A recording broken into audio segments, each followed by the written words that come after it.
नमस्कार बच्चों। बच्चों आज हम लोग बात करेंगे क्रोमोसोमल डिसऑर्डर। क्रोमोसोमल डिसऑर्डर कैसे हो जाते हैं, क्रोमोसोम नंबर में चेंज हो जाता है।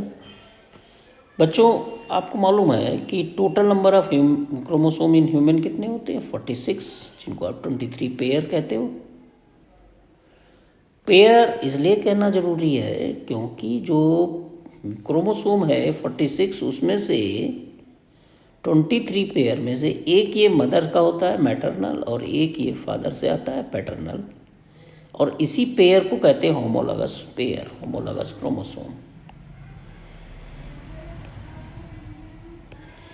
एक पैटर्नल और एक कहाँ से आया, यानी जो पेयर हैं 23 पेयर, इसमें से उस पेयर में से एक मदर का होगा और एक किसका होगा? फादर का होगा, है ना।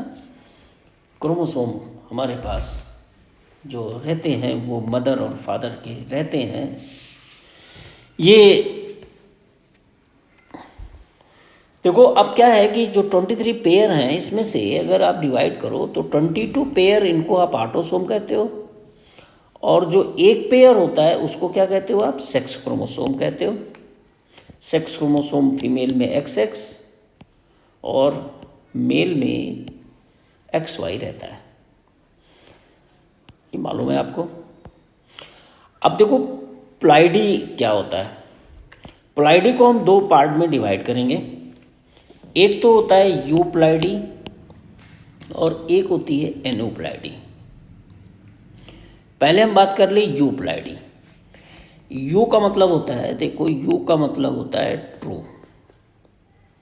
प्लाइडी का मतलब है change in chromosome number. You का मतलब होता है ट्रू। अगर ट्रू में क्रोमोसोम नंबर चेंज हो रहा है, पूरा सेट क्रोमोसोम का चेंज हो रहा है, सेट ऑफ क्रोमोसोम, पूरा पूरा का पूरा सेट, ठीक है। जैसे देखो मोनोप्लाइडी, यही हैप्लॉइड है, इसको हैप्लॉइड भी कहते हो आप। एन नंबर है, केवल one set of, only one set of chromosome present, इसको only one set of chromosome.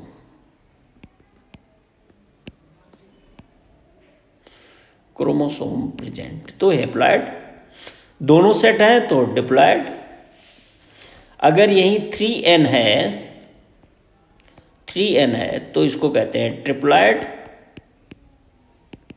और ज़्यादा है तो फिर पॉलीप्लॉइडी बोलने लगते हैं। ऑटो पॉलीप्लॉइडी अगर उसी जनरली प्लांट में होता है। ये यूप्लॉइडी जनरली किस में होती है? प्लांट्स में होती है। ये ज़्यादा एग्जाम्पल इसको किस में मिलेंगे? आपको प्लांट्स में मिलेंगे। ये ऑटोप्लॉइडी में अगर एक ही प्लांट में इसमें ही क्रोमोसोम नंबर अगली जनरेशन में चेंज हुए तो उसको ऑटोप्लॉइडी बोलते हैं। एलोप्लॉइडी दो अलग अलग स्पीसीज और इनमें क्रॉस करा करके क्रोमोसोम नंबर चेंज किया गया, समझे? तो उसको क्या कहते हो? एलोपॉलीप्लॉइडी। ओके, अब आते हैं एन्यूप्लॉइडी। एन्यूप्लॉइडी में एक या दो क्रोमोसोम कम ज़्यादा होते हैं, समझे? अब इसमें हाइपोप्लॉइडी में कम, हाइपो का मतलब कम हो जाना, हाइपर का मतलब हाइपर हो जाना। अरे हाइपर हो जाना क्या, ज़्यादा हो जाना, ठीक। पहला है ये देखो, एक हाइपोप्लॉइडी यानी ये टाइप्स ऑफ एन्यूप्लॉइडी में मोनोसोमी, एक क्रोमोसोम कम हो गया, यानी किसी भी होमोलॉगस क्रोमोसोम का एक क्रोमोसोम कम हुआ।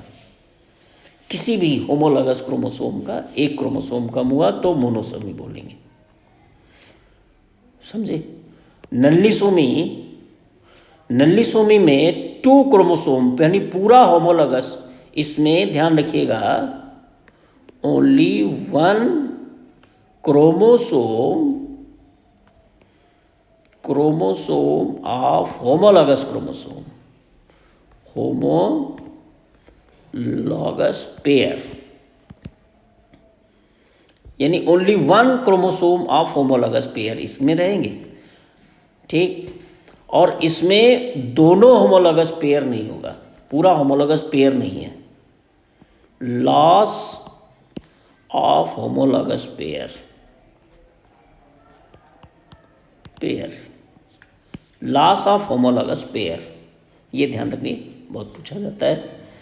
ट्राइसोमी में पूरे सेट में एक क्रोमोसोम बढ़ गया, यानी एडिशन ऑफ वन क्रोमोसोम, किसी भी एक क्रोमोसोम ज़्यादा हो गया, किसी भी एक क्रोमोसोम, कोई पेयर था उस पेयर में एक ज़्यादा हो गया, ये पेयर था और इस पेयर में एक एडिशन आ गया, ये इसको ट्राइसोमी बोलेंगे, ठीक। यानी पूरे 2n में से एक बढ़ गया। टेट्रासोमी में जब दो क्रोमोसोम बढ़ गए तो उसको क्या बोलोगे आप? टेट्रासोमी बोलोगे, ठीक। देखो इसी को monosomy, lack of one of any one pair of chromosome, ध्यान रखिए इसको।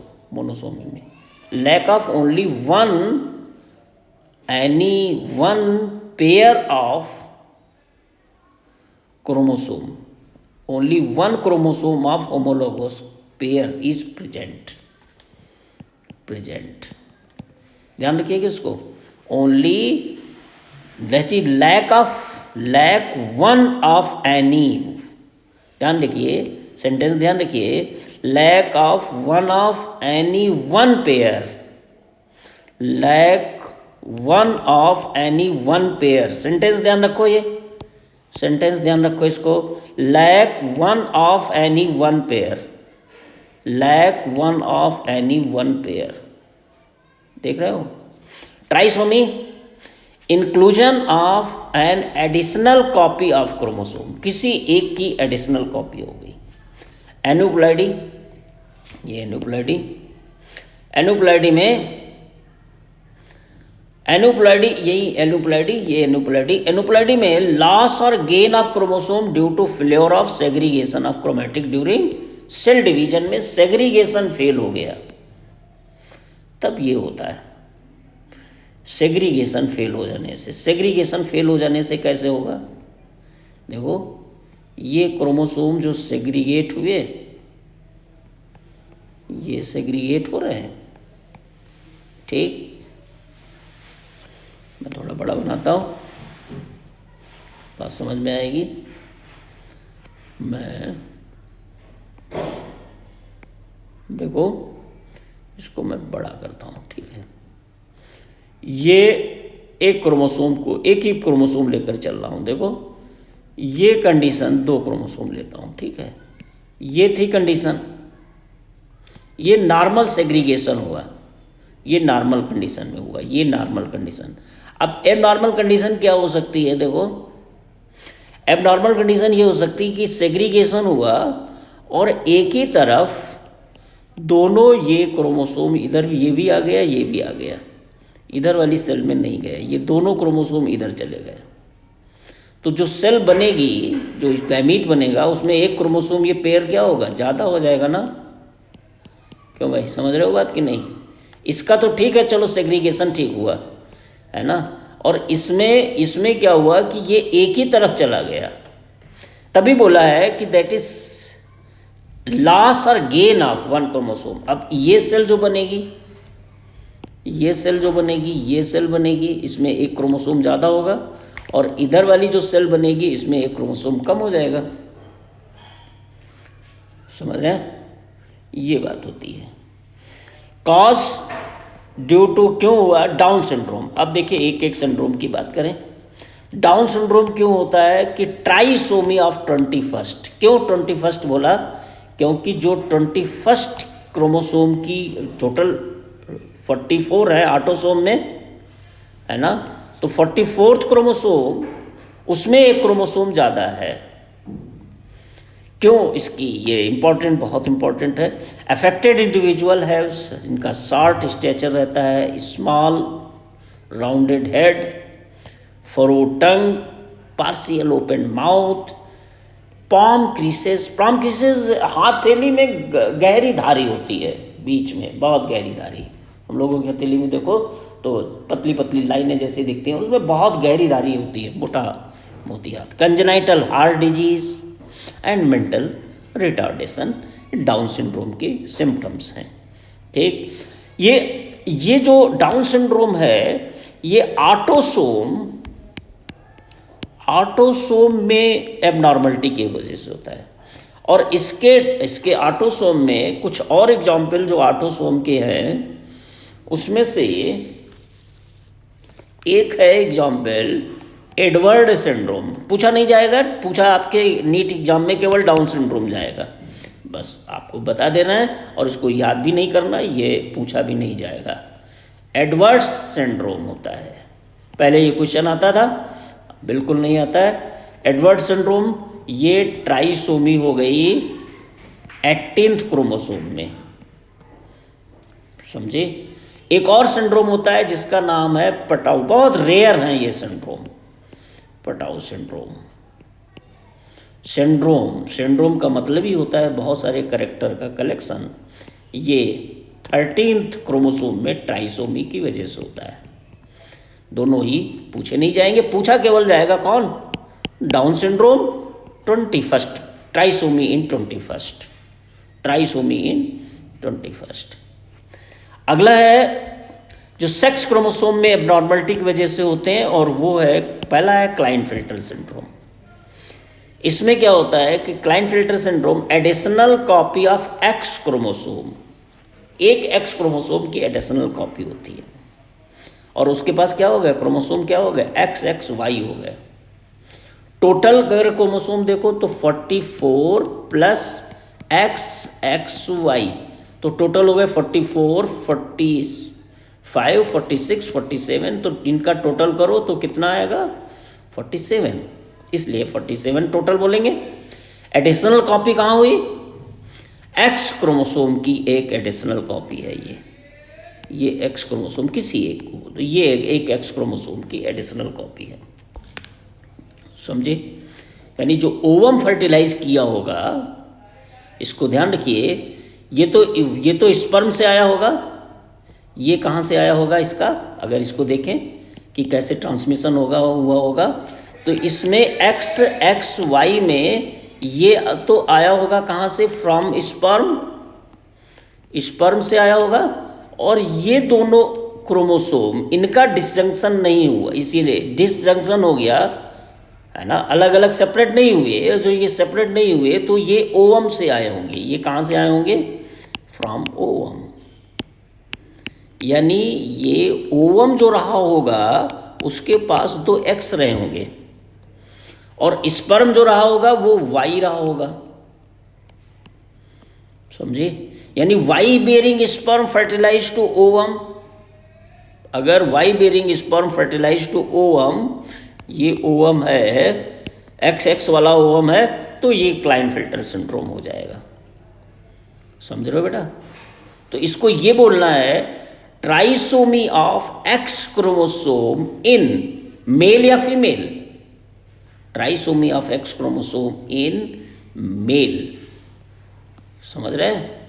Trisomy of X chromosome, trisomy of X chromosome in male, ध्यान रखिए इसको, समझे। क्या क्या हो जाते हैं, masculine overall masculine development with gynaecomastia individuals, इन ये कैसे होते हैं, स्टेरॉइड होते हैं। अगला है Turner syndrome, absence of X chromosome, इसमें एक्स क्रोमोसोम नहीं होता है, यानी ये कैसे होंगे 44 प्लस XO, ये नो 0, केवल एक ही एक्स क्रोमोसोम है, ठीक। ये फीमेल, देखो ध्यान रखो, अब इसमें क्या होगा, इसके पास ये एक्स क्रोमोसोम, ये एक्स क्रोमोसोम, ये XO बना, ठीक है। ये एक्स क्रोमोसोम कहाँ से आया, फ्रॉम स्पर्म, समझे। एक्स क्रोमोसोम कहाँ से आया? From sperm. और ये जो ओवम आया, ये ओवम इनका ऐसा था जिसके पास केवल ये 22 क्रोमोसोम थे ऑटोसोम वाले, यानी बाकी ये एक्स और दोनों एक्स में से कोई नहीं था। तो ये जब ऐसा फ्यूजन हुआ, समझ रहे हो, स्पर्म जो था, ये स्पर्म, इस केस में जो स्पर्म था वो X bearing sperm, X bearing sperm, तो वो फीमेल बनेंगे। तभी यहाँ पे अफेक्टेड फीमेल लिखा है, तभी अफेक्टेड क्या लिखा है? फीमेल लिखा है। और यहाँ पे अफेक्टेड इंडिविजुअल्स लिखा है। ये इंडिविजुअल्स कौन है? ये इंडिविजुअल्स कौन है? मेल है, समझे? ये जो एबनॉर्मलिटी होती है, एक्स क्रोमोसोम कम हो गया या ज़्यादा हो गया, ये इस गैमेटोजेनेसिस में, और गैमेटोजेनेसिस में oogenesis में ज़्यादा प्रोबेबिलिटी होती है, स्पर्मेटोजेनेसिस में ये प्रोबेबिलिटी कम होती है। समझ रहे बच्चों? अब नेक्स्ट हम लोग बात करेंगे नेक्स्ट वीडियो में पेडिग्री एनालिसिस। बहुत ही इम्पोर्टेंट ये टॉपिक है ना, बहुत इम्पोर्टेंट, बहुत क्वेश्चन पूछे जाते हैं। एक पढ़ते रहिए बच्चों, खूब क्वेश्चन करते रहिए, और जो भी डाउट हैं उनको आप व्हाट्सएप करते रहिए।